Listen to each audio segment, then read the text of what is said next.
Join me in painting these delicate snowdrop flowers with watercolor. I will share a simple trick to make the process effortless and enjoyable. In addition to that, I will walk you through two of my failed attempts, explaining what went wrong so you can avoid the same mistakes and create a beautiful painting like this. To start, I wet the entire paper and I'm going to use wet on wet technique for the background. After wetting the paper, I mix a small amount of sap green with indigo to paint the background. The pigment is thick in consistency. I add a bit of water to adjust it to a medium value for the background. I apply the pigment only to the specific areas where I want my snowdrop flowers. For the rest of the areas, I tilt the board and let the pigment flow, allowing it to move freely and diffuse.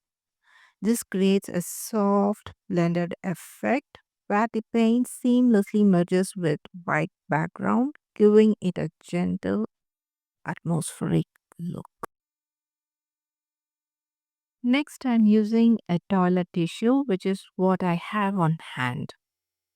I fold it as shown in the video and use it to lift the paint. It's important to be quick with this step because once the paint starts drying, you won't be able to reveal the clean white of the paper again. So make sure you're ready with a tissue or a waste cloth, which will work just as well. Fold it and gently use it to lift the pigment where you want to place the snowdrop flowers. In my first attempt, the paper started drying and I couldn't reveal the clean white of the paper. You might notice that the lifted areas don't exactly match the shape of the snowdrop. They may look a little messy at first, but don't worry, we can fix that by using the same background color to shape the snowdrop. Just take a damp brush with same background pigment and gently apply it near the lifted area. The pigment will stay in place this way. We should be mindful of the amount of water in the brush at this step because too much water in the brush can pull the background pigment and create a cauliflower effect. In my second attempt, I made the mistake of having too much water on the brush, which caused a cauliflower effect. So I suggest you to use a damp brush instead. To do this, gently press the brush onto your cloth to remove excess water, leaving it just damp. Then pick up the pigment from the palette and apply it. This way, you can avoid the cauliflower effect. After shaping the snowdrop flower, next we will use the salt technique. At this stage, the paper is not glossy but slightly wet. I sprinkle a pinch of salt on the edges of the background and then I allowed it to dry completely. After that, I gently scrap off the salt. You can notice the effect is subtle because the salt was applied when the paper wasn't glossy. But I really like the result. Next, I use a mix of sap green and a small amount of indigo to paint the stem and leaves of the snowdrop.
After painting the stem and leaves of snowdrop, I take a clean wet brush and gently blend the edges of the plant into the snow.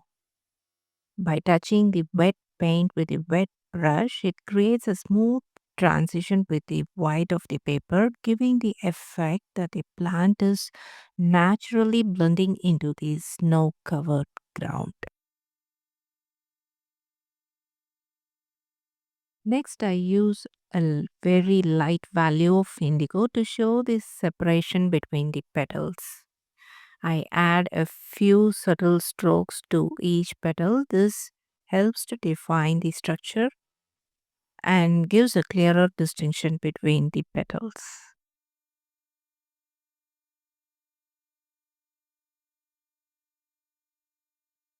Next, using sap green, I paint the part that holds the flower in place and the stamen of the flower.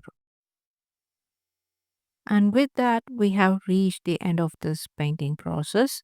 I hope you enjoyed watching it. If you like this video, please give it a thumbs up and subscribe to my channel for more watercolor painting content.